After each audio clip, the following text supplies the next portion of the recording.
空にこだまする明日への鼓動瞬ききらめく星のように光になる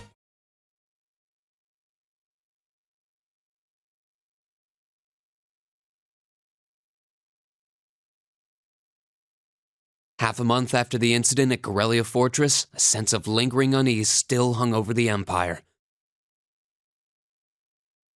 The government increased patrols by the railway military police as part of their counter-terrorism measures, while the noble faction bolstered their provincial armies. There were even rumors that they'd hired several Jaeger corps. At the center of everything was the Imperial Liberation Front. They had allied with a terrorist group from the Republic of Calvert to attack the trade conference in Crossbell. And as we'd seen firsthand, had attacked Corellia Fortress in an attempt to fire the 2 railway guns stationed there. They'd made it abundantly clear that they were no mere insurgents. These were dangerous people we were dealing with. And following their attempts to target Chancellor Osborne and the reformist faction, rumors started to spread of a possible connection between the Imperial Liberation Front and the noble faction itself. Meanwhile, new information was filtering in from Crossbell that surprised us all.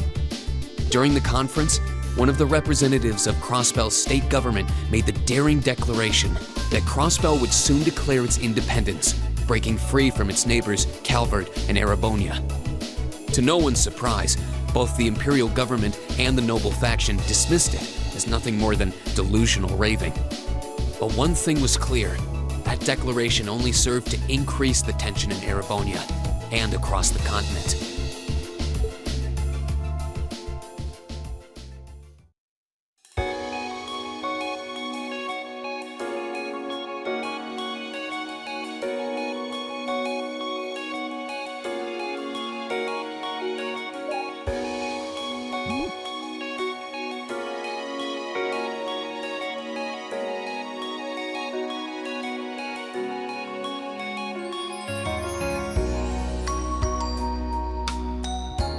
On a cool, clear autumn day, the Academy's prestigious Board of Directors gathered for their first meeting of the year.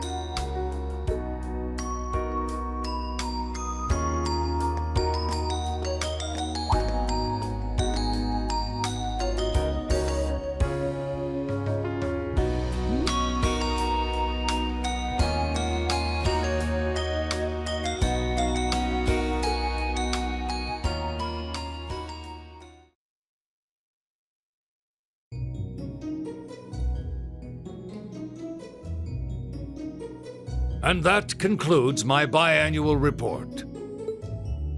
Good, good. It seems the Academy is running like a well-oiled machine. No administrative issues to speak of. Student performance is sitting comfortably above the national average on exams and on general aptitude tests, too. The second-year students seem to be having a banner year as well. The Student Council president, in particular, has built up an outstanding array of extracurricular achievements. Well, she attended last month's trade conference, and from what I hear, she put the professional secretaries to shame. I only wish the conference could have ended on a more positive note. I'll say, the share prices of my company have been on a real roller coaster ride ever since. Undoubtedly, what happened at the trade conference has wreaked havoc on the economy as a whole. But moving on. I couldn't help but notice in the recent exam reports that Class I and II's academic performance seems to be slipping. Perhaps the preferential treatment given to the upper-class students is hindering their scholastic development? Well, students belonging to the nobility are allowed to return home during August to learn more about their family's lands. It's a tradition here, but one I can't help but wonder if we've outgrown the need for in this modern age. If I may, traditions accumulate and hold meaning only so long as they're preserved. Our nation's culture, its arts, its social classes, all are rich with tradition that makes Erebonia what it is, and I believe we have a duty to protect and uphold them. After all, does not this very institution champion the ideals of its founder, Emperor Dreikel's? Indeed it does. Though I've always understood Dreikel's intent to be the founding of an academy for the people. Even 200 years ago, when education was seen as the province of the nobility, male commoners were permitted to enroll. Today, we have plenty of young women attending, and the commoners easily outnumber the nobles on campus. Perhaps it's time we started taking strides to realize Emperor Dreikel's true ideal. You seem to be laboring under a few misconceptions here. Commoners were permitted to attend, but only as retainers. Retainers served knights, who served lords, who served the emperor. That's the way the Erebonian society functioned. From that vantage, the structure of the academy in its earlier days certainly seems to have embodied that social order. And if that's so, what is there to suggest that it's not the social order itself that has become the aberration? Well,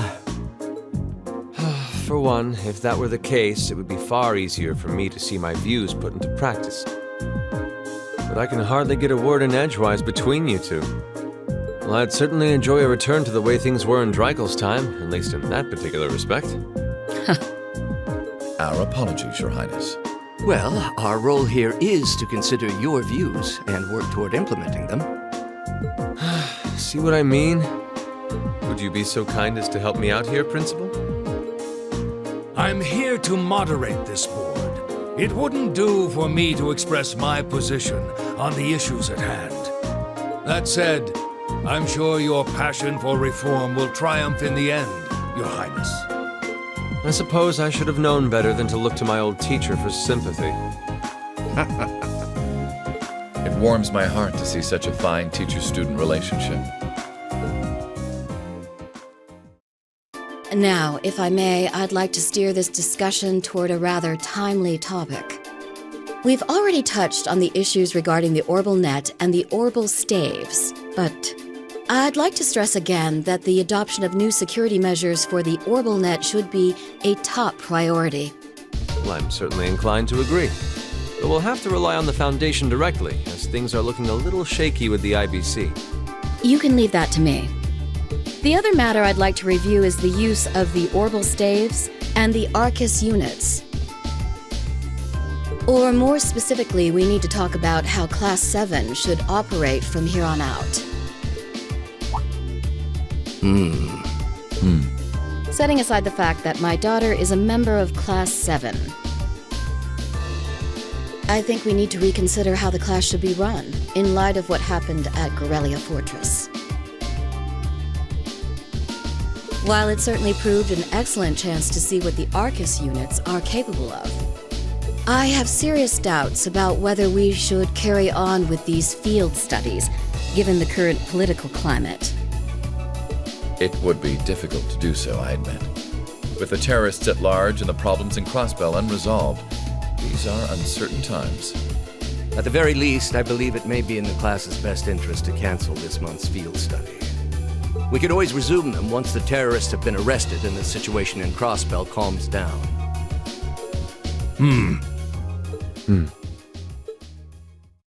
Arise, O youth, and become the foundation of the world.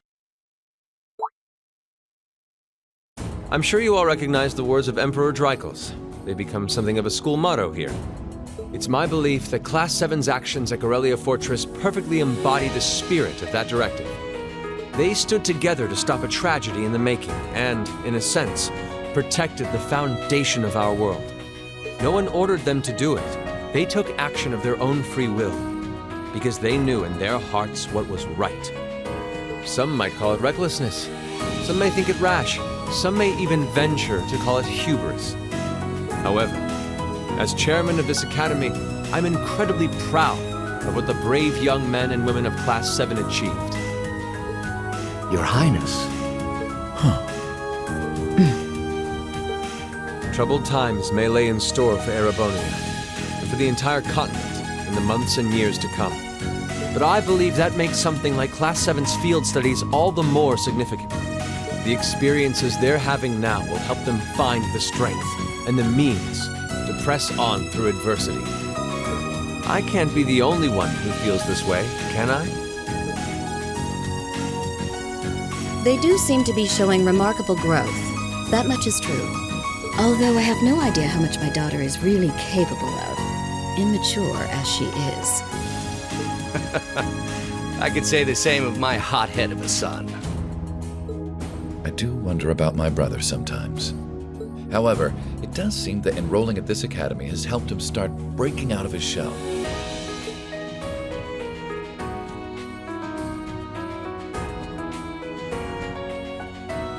With the Academy Festival coming next month, we hadn't even planned a field study. So the issue at hand is just whether to hold a field study at the end of this month or not. I'd like to ask those in favor of going ahead with this month's field study to please raise their hands.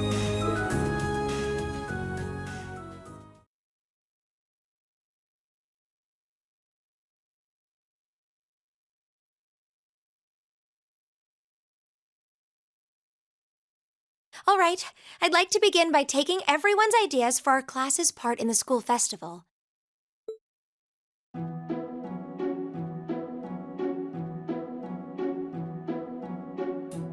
The festival will run for 2 days next month, the 23rd and the 24th. Equipment setup and the other preparatory work will begin in the afternoon 2 days before the start of the festival. But there's a lot of preparation needed before we get to that point, and the sooner we get that underway, the better.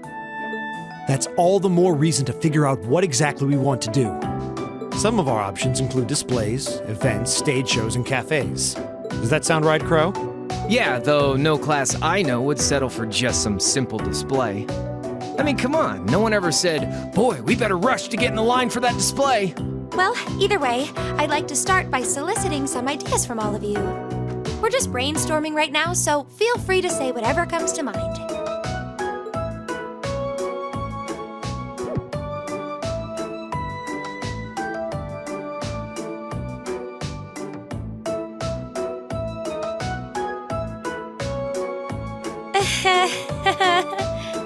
Would it kill you all to give just a teensy bit of cooperation? I know. It's just... It's kind of hard to focus right now. You're one to talk, standing up there with your nervous fidgeting. Well, I can't say I'm surprised. The Board of Directors is in session as we speak, deciding what'll happen to our class. And those of us with family members who sit on that board probably have even more cause for concern.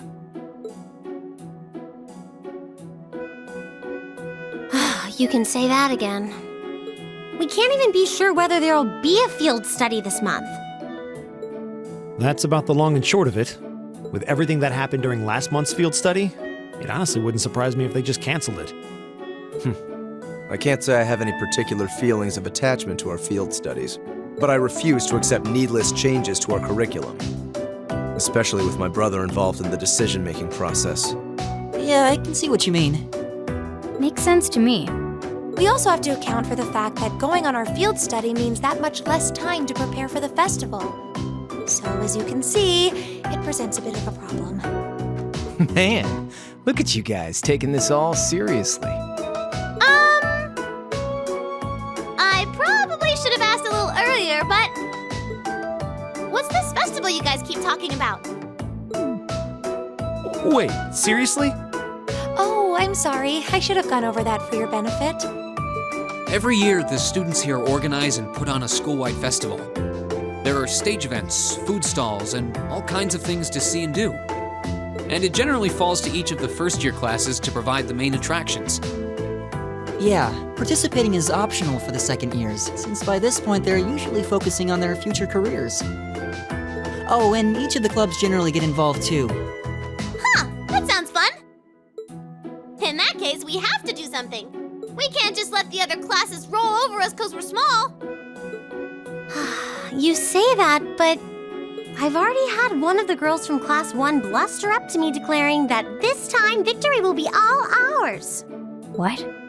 It must have been Ferris. That sounds exactly like something she'd say.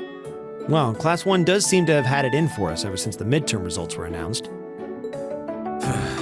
If it's all the same, I'd rather not see the House of High Arms claim yet another nominal victory. But we need to account for the fact that our class is markedly smaller than theirs is. That's certainly true. It'd help if we at least knew what the other classes are doing. It kind of seems like everyone's having trouble staying focused. Come on, everyone, get it together. Instructor Sarah? Isn't this a self-study period?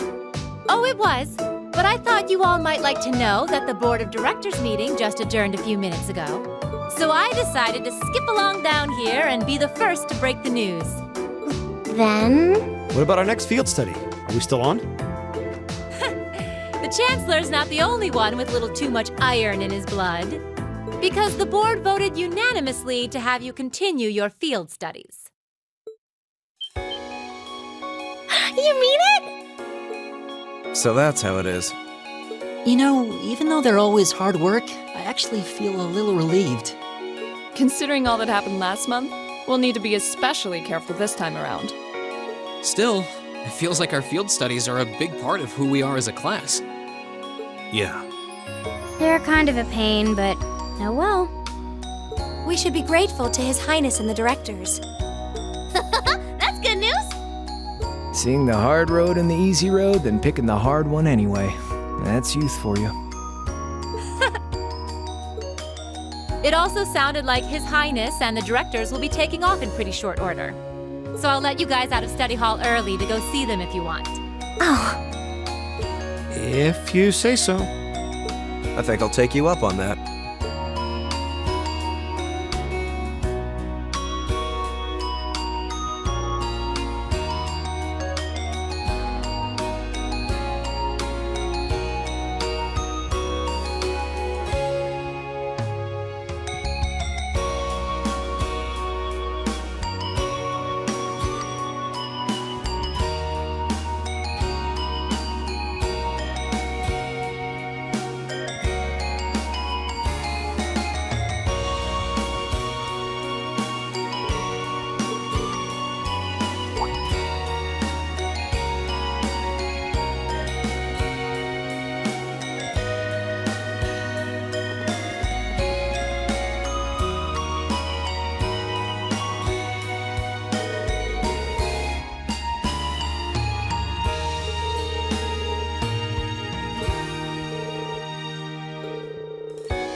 Still, I wasn't expecting to find myself indebted to you again so soon.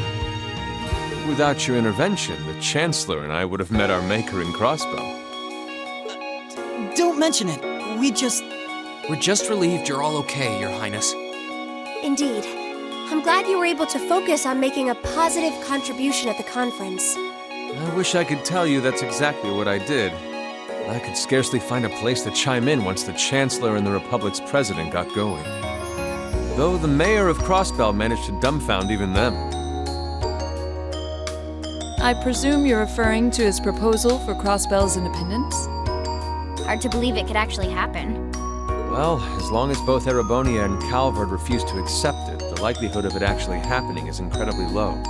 Still, they're planning to hold a referendum on the issue to see if the population is in favor of it. So there'll be plenty more chances for disputes to break out over the issue. Well, neither of them want to lose all that sweet tax revenue from Crossbell. Half of it flows into the provinces too, so like, fat chance the noble faction's gonna take that lying down. Milliam. I swear, this kid has all the delicacy of a rock to the face. So you're Milliam, are you? Your name seems to have come up with increasing frequency lately. I was hoping for a chance to see the famous Eric Getlem in action, though. Oh, sure thing. Come on, Lamb! Whoa there. Hold your jets. I'm not sure this is the best place to call out Eric Getlem. Just a hunch. Lame. Objection overruled. That could have gotten messy. Honestly, it would save us all a lot of trouble if you could just refrain from saying whatever pops into your mind, too. Lame. Oh, who might you be? Say, are you from the Vander family? The one who serves as the prince's bodyguard? Oh, did Neidhart mention me?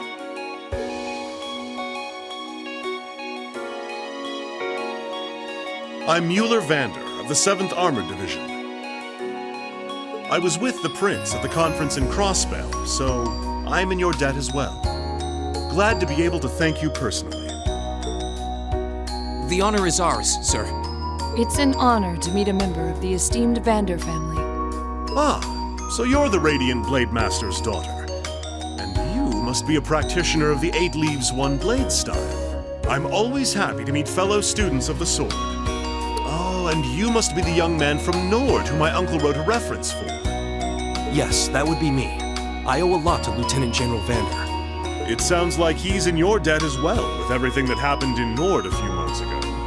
Well, you all seem like dependable young men and women. Perhaps the Prince's idea had some merit to it after all. See? What did I tell you? And it's not just Class 7 either. The whole academy seems so full of life. Perhaps I should take this opportunity to break down social barriers by getting to know all of them in the academy's pool. If you really want to work up a sweat, I'd be glad to let you run back to Highball. If you kept up a good sprint, I'll bet you could even make it in a couple hours. You'd actually make me do it, too. Cruelty. My name is Mueller. It's like their hearts practically beat in sync. That's certainly one way to look at it. I wonder how long they've known each other.